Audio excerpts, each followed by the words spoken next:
কি breakfast, lunch, dinner এর আগে কখনো দা বসবে না, ঠিক আছে।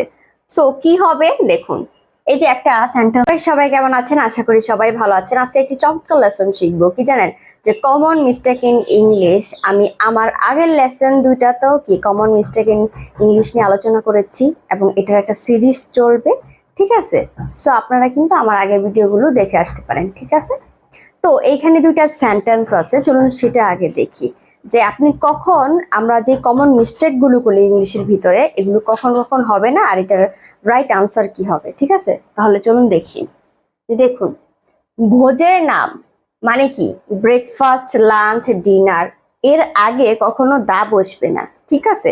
সো কি হবে দেখুন, এই যে একটা সেন্টেন্স লিখেছি, আই হ্যাভ দ্য ডিনার মানে কি আমি ডিনার করেছি। এখন এটা রাইটটা কি হবে বলেন?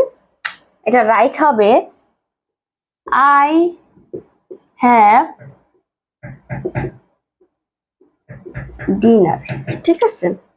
এখন আরেকটা বাক্য দেখেন, আরেকটা বাক্য লিখেছি যে রোগ ব্যাধির নামের আগেও কি হবে না, দা বসবে না, ঠিক আছে। তো সেই ক্ষেত্রে কি হয়েছে দেখুন, লিখেছি the fever is not a normal disease, ঠিক আছে, যে জ্বর কোনো স্বাভাবিক রোগ নয়, ঠিক আছে। সো এখন দেখুন এটার কারেক্ট অ্যাকচুয়ালি কি হবে।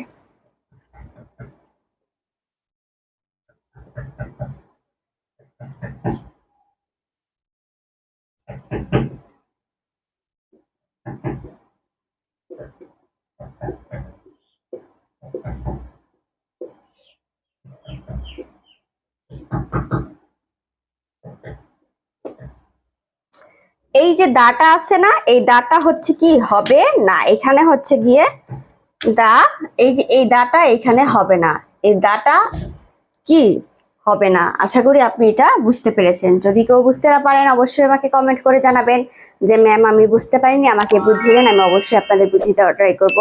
সো আজকে এই পর্যন্তই, দেখা হবে অন্য কোনো ভিডিওতে। ততক্ষণ পর্যন্ত সবাই ভালো থাকবেন। ধন্যবাদ সবাইকে।